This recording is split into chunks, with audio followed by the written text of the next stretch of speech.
There's quite a large difference between being an entrepreneur and being a manager. And when you're part of such a big group, of such a big company, then in the end it always turns down to management. And the problem with management is that there are lots of factors influencing these decisions, whereas as an entrepreneur you can focus squarely on the client, on the market, on growing your business, which is less the case when you're managing within a bigger organization. Okay, but you told me that you felt less free in that big company that you felt when you were in this company you had founded. What were the hurdles? What was made you less comfortable in that surrounding?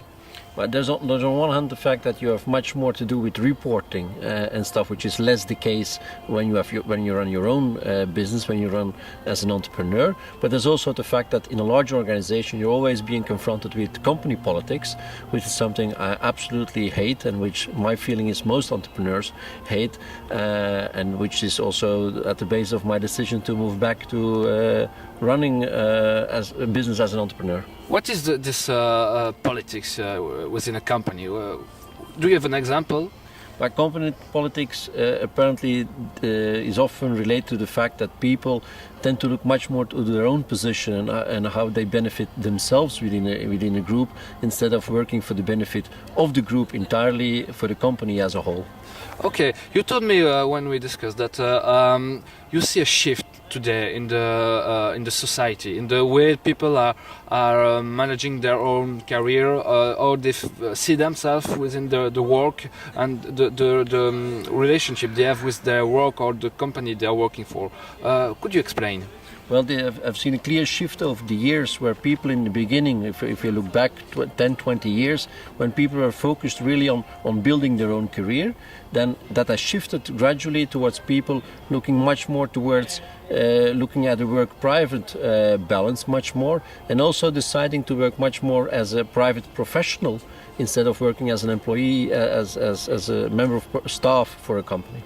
Okay, you mentioned that when you had your own company, most of the people who were working with you were on the payroll of the company, and then one sort of them today are independent. Yes, we've seen a clear shift that in the past it was logic for someone to become part of a company. Either you built your own company or you were employed by another company. I've seen lots of people at my old agency moving often towards client side, but then afterwards becoming independent, not working for another agency, but working as an individual, as an entity on its own, and that's a clear tendency I see in the market towards people operating as individual professionals. Okay, now you are a business angel and a coach. Could you explain a little bit what you are doing? But the idea is, as the name of my company says in English, smart money for entrepreneurs, is helping entrepreneurs to grow in a better way and in a quicker way. Quicker because they receive funding, which allows them to do things more thoroughly and more quicker from the outset, but also smarter because I have done a lot of mistakes in my past as an entrepreneur, and I can help new entrepreneurs with avoiding these same mistakes, which will allow them a better growth of their company. You have 2 companies today in your portfolio. You told me that again there is a shift also in the way people are communicating. There is, if you look like for instance to the companies I'm investing now in, is at one part Direct Makelaar, which is an online broker in real estate, but which in Belgium. In Belgium, indeed, and which is completely focused on doing the entire selling process of house through online. We do exactly the same as what a traditional broker would do, except for the visit.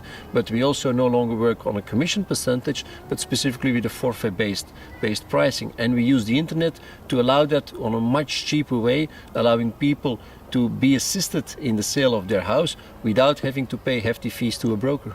Okay, then you mean that the internet is changing totally the way the brokerage is done in the real estate business today? Absolutely, because that is linked to the fact that people themselves are becoming more powerful, much more independent.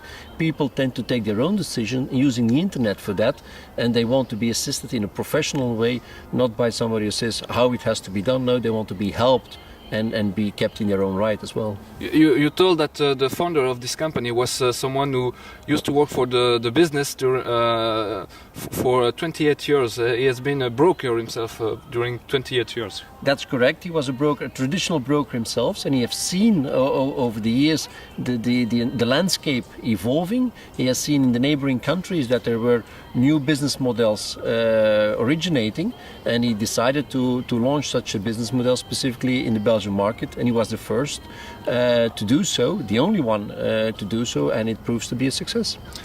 The other company is also a true representative of this sociology shift we are seeing today. Could you explain? Yes, the other company is Wolves, which was a company launched by Maarten Leitz, who is the entrepreneur, who is also a majority shareholder.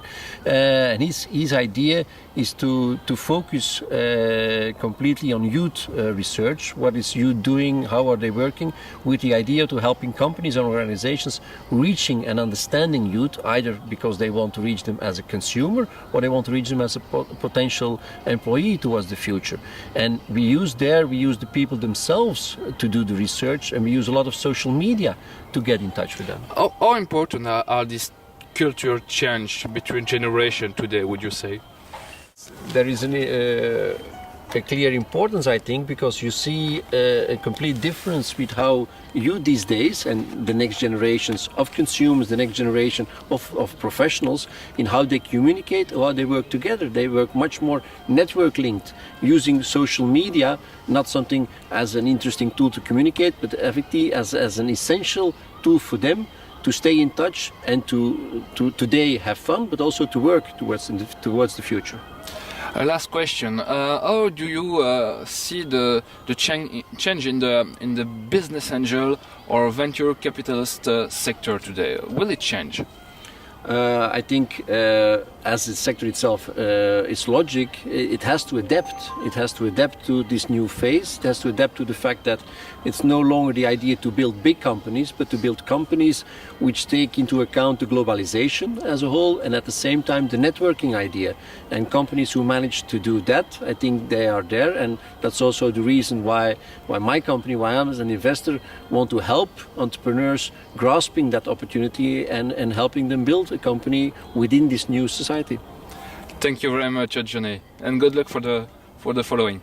You're welcome. Thank you.